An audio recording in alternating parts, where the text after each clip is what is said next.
আমি এসে দরজা খোলা অবস্থা পাই এবং ভিতর যে বিদ্যুৎ সেটা শো অবস্থায় পাই।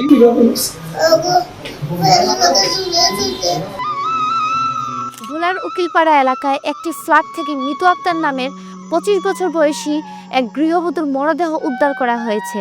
ঘটনার পর থেকে নিহতের স্বামী সোহাগ ও তার পরিবারের সকল সদস্য পলাতক রয়েছে।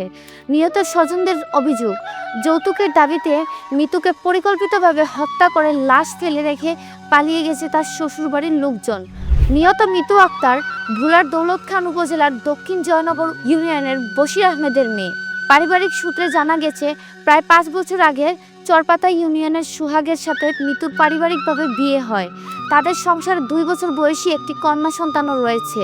মিতুর পরিবারের দাবি, বিয়ের পর থেকেই যৌতুকের দাবিতে মিতুর ওপর শারীরিক ও মানসিক নির্যাতন চালিয়ে আসছিল সোহাগ ও তার পরিবারের সদস্যরা।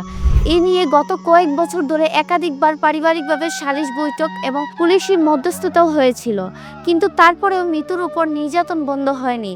মিতু তার 2 বছরের সন্তানের ভবিষ্যতের কথা চিন্তা করে সব কষ্ট সহ্য করে ওই বাড়িতেই অবস্থান করছিলেন।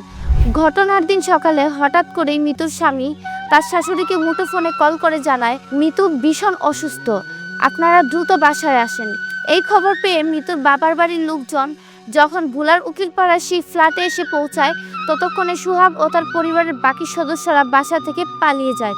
স্বজনরা ঘরের ভেতর ঢুকে বিছানার ওপর মিতুর নিথর দেহ পড়ে থাকতে দেখেন। খবর পেয়ে ভোলা সদর মডেল থানা পুলিশ ঘটনাস্থলে এসে পৌঁছায়, মরদেহটি উদ্ধার করে এবং ময়নাতদন্তের জন্য ভোলা সদর হাসপাতালের মর্গে পাঠায়। মৃতের পরিবারের স্পষ্ট অভিযোগ, এটি কোনো স্বাভাবিক মৃত্যু বা আত্মহত্যা নয়। যৌতুকের দাবি পূরণ করতে না পারায় মৃতুকে নির্যাতন করে শ্বাসরোধ বা পিটিয়ে হত্যা করা হয়েছে। আর নিজের অপরাধ ঢাকতেই পুরো পরিবার লাশ ফেলে রেখে গা ঢাকা দিয়েছে। এই বিষয়ে ভোলা সদর মডেল থানার পরিদর্শক জানিয়েছেন, পুলিশ খবর পেয়ে দ্রুত লাশ উদ্ধার করেছেন। ময়নাতদন্তের রিপোর্ট হাতে পাওয়ার পরে নিশ্চিত হওয়া যাবে এটি হত্যা নাকি আত্মহত্যা। তবে ঘটনার পর থেকেই যেহেতু স্বামী ও তার পরিবার পলাতক, তাই তাদের আটক করতে এবং আইনি ব্যবস্থা নিতে পুলিশ ইতিমধ্যেই মাঠে নেমেছে এবং অভিযান অব্যাহত রেখেছে। যৌতুকের মতো একটি সামাজিক ব্যাধির কারণে আজও আরেকটা প্রাণ ঝরে গেল। 2 বছরের একটি অবুঝ শিশু আজ মাতৃহীন হলো। মৃতের পরিবার এবং এলাকাবাসী এই নির্মম ঘটনার সুষ্ঠু নিরপেক্ষ তদন্ত দাবি করেছেন, যেন প্রকৃত অপরাধীকে দ্রুত গ্রেফতার করে আইনের আওতায় আনা হয় এবং দৃষ্টান্তমূলক শাস্তি নিশ্চিত করা হয়।